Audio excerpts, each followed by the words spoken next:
Wardrobe here. We're going to do a little unboxing. I'm sure this was unboxed a million years ago when it came out, but I don't know, maybe people weren't doing unboxings. This is a really strange game to me because Storm Over Normandy came out in Special Ops magazine only. They had come out with Storm Over Stalingrad, I believe. I guess there wasn't enough pre-orders, so they said, we're going to publish this.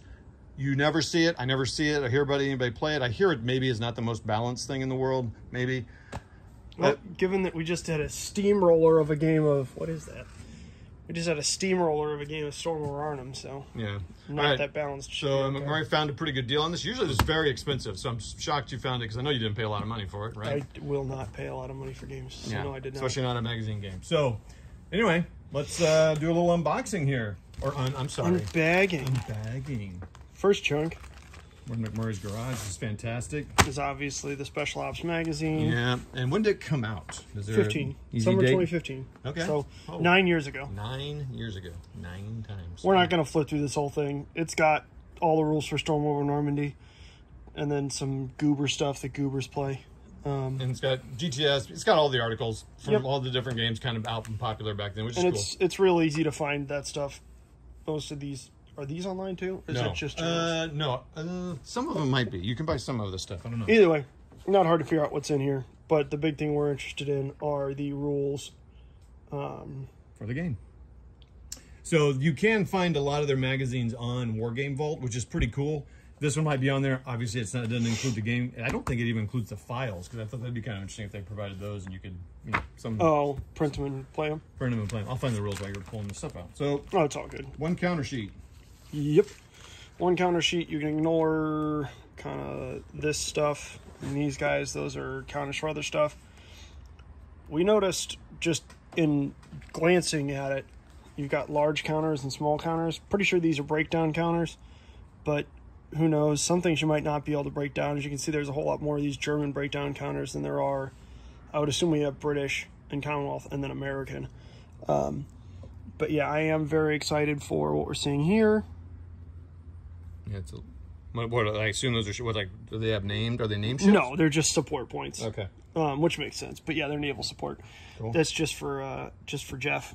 Okay, so all the units are either regiment, brigade, which are 5/8 counters, and then or battalion, 1/2 inch.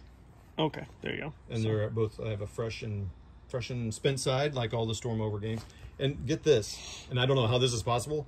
It says it's a simplified version of the area impulse system first introduced with Multiman Publishing's Storm Over Stalingrad. So it's more simple than Storm Over Stalingrad. I wonder if that's why people maybe... I thought this was supposed to be more complicated. It says simplified. All right, cool. So maybe that's why people don't like it. Maybe it's because Storm Over Stalingrad is pretty simple.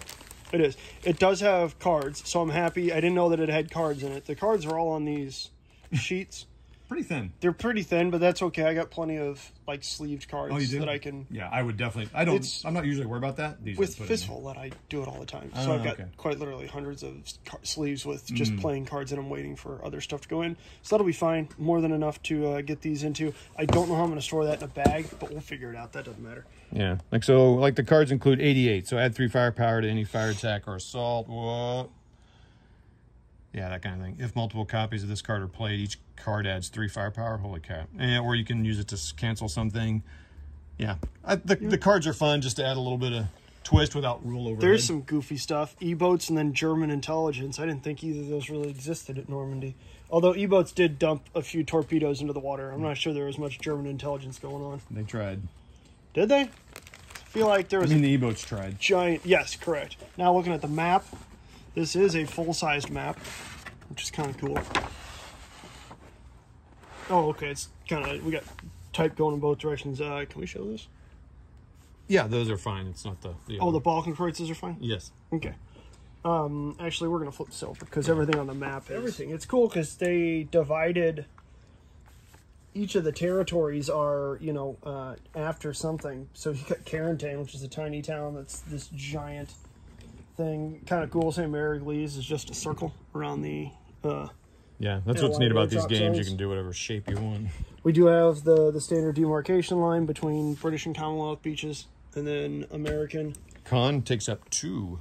Yeah, Con's huge. I mean, Con and Bourget. Yeah, but it's still Con. Yeah, exactly. Con.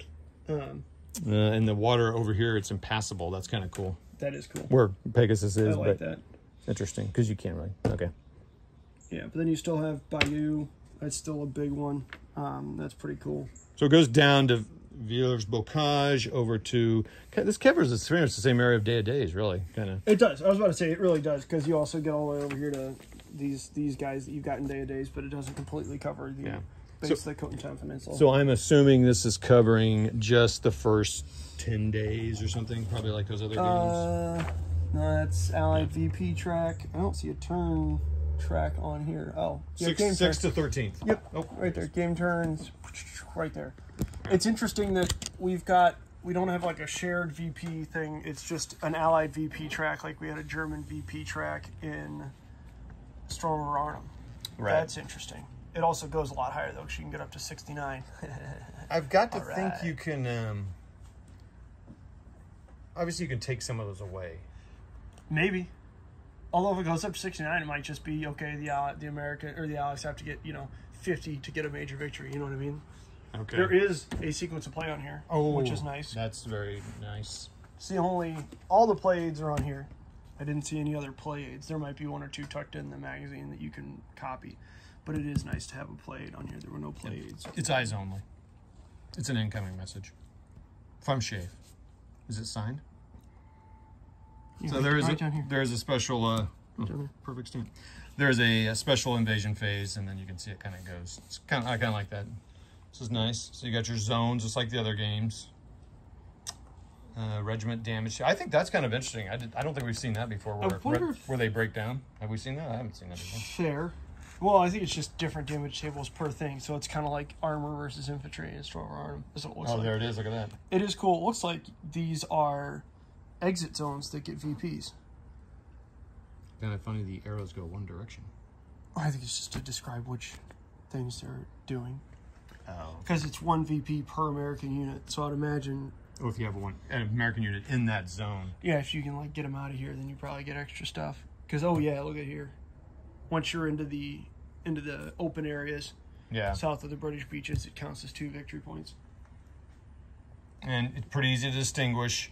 Not that you really need to, because they're going to tell you this, but there's the bocage open. And the not bocage. It's kind of nice. So the cool thing about these, and this way, I think Storm Over Stalingrad was this way, but they've started incorporating these on all these area impulse games. They always put the location number and then the defensive modifier, so it's different.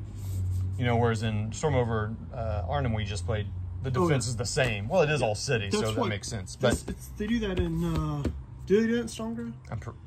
I know they do it in Storm Over Jerusalem. Okay. I don't know. I don't remember. So there you go.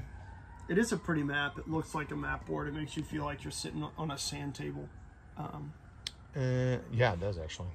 All right, I'm gonna pause. Oh, okay. This is on the other side of the map. So this is on the Allied side of the map. So this kind of makes sense. Okay, so what do we got here?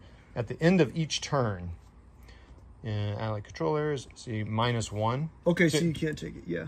So these would all be obviously down to 0. So this is different than Storm Over Arnhem, where you only add, you can never take away in Storm Over Arnhem. That's very interesting. You don't see that much. I think you feel like you see this much, where you can go up and down. Yeah.